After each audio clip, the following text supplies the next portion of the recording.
صالح مرسی رضی اللہ تعالیٰ عنہ نے فرمایا کہ ایک بار میں جمعہ کی رات میں فجر کی نماز کے لیے جامع مسجد کی طرف نکلا۔ راستے میں قبرستان پڑتا تھا۔ جب وہ قبرستان آیا تو میں نے سوچا کہ فجر کا وقت ہونے تک یہیں ٹھہرا جائے۔ میں نے وہیں 2 رکعت نماز ادا کی اور بیٹھ گیا۔ کچھ ہی دیر ہوئی تھی کہ مجھے نیند آ گئی۔ میں نے دیکھا کہ تمام مردے اپنی اپنی قبر سے باہر سفید لباس پہنے ہوئے حلقہ بنا بنا کے بیٹھے ہوئے اور گفتگو کر رہے ہیں، مگر ایک نوجوان گندے کپڑے پہنے ہوئے سب سے الگ مغموم و اداس بیٹھا ہوا ہے۔ ابھی زیادہ وقت نہیں ہوا تھا کہ ان کے پاس رومالوں سے ڈھکے ہوئے طباق آئے۔ سب نے ایک ایک طباق لیا اور اپنی اپنی قبر میں چلے گئے، مگر اس نوجوان کے پاس کچھ نہیں آیا۔ وہ اسی طرح اداس اپنی قبر میں جانے کے لیے اٹھا تو میں نے اس سے کہا، اے بندے خدا، کیا بات ہے؟ تو کیوں غمزدہ ہے؟ اور یہ سب میں کیا دیکھ رہا ہوں؟ بولا، صالح، تم نے طباق دیکھے؟ میں نے کہا، ہاں۔ بولا، یہ طباق زندوں نے اپنے مردوں کے لیے بھیجے ہیں، اور جو کچھ بھی وہ لوگ ان کے لیے صدقہ اور دعا کرتے ہیں، جمعہ کی رات میں وہ سب ان کے پاس طباقوں میں اسی طرح رکھ کر آتا ہے جیسا کہ تم نے دیکھا۔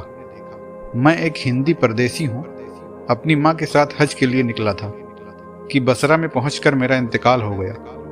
میری ماں نے یہاں شادی کر لی اور اپنے شوہر میں ایسی کھوئی کہ میرے لیے صدقہ دعا کرنا کچھ بھی یاد نہیں رہا، اور ایسی ہو گئی جیسے اس کا کوئی بیٹا تھا ہی نہیں۔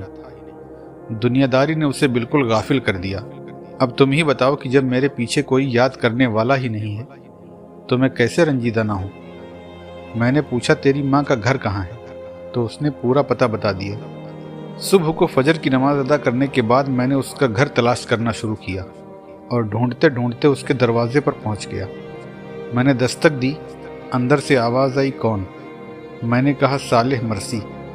آواز آئی، آ جائیے۔ میں اندر پہنچا تو میں نے کہا، میں تخلیہ میں تم سے کچھ بات کرنا چاہتا ہوں، کوئی دوسرا نہ سنے۔ بولی، ٹھیک ہے۔ میں پردے کے بالکل قریب ہو گیا اور کہا، اللہ تم پر رحم فرمائے، تمہارا کوئی بیٹا ہے؟ بولی، نہیں۔ میں نے کہا، تھا؟ تو اس نے ایک لمبی اور درد بھری سانس لی، پھر بولی کہ ہاں، ایک نوجوان بیٹا تھا، مگر اللہ کو پیارا ہو گیا۔ پھر میں نے اسے پوری داستان سنائی، جسے سن کر وہ رو پڑی اور اس کا چہرہ آنسوؤں سے شرابور ہو گیا۔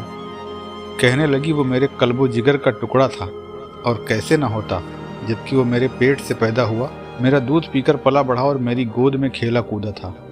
پھر اس نے مجھے 1000 درہم دیے اور بولی کہ اسے میری طرف سے میرے لختے جگر کے لیے صدقہ کر دینا، اور آج سے تا زندگی میں اس کے لیے دعا اور صدقہ کرنا نہیں بھولوں گی۔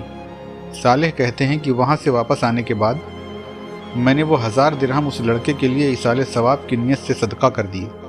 جب اگلا جمعہ آیا تو میں پھر نماز فجر کے لیے جامع مسجد کی طرف نکلا اور راستے میں اسی قبرستان میں ٹھہر کر پہلی جگہ 2 رکعت نماز پڑھی اور سو گیا۔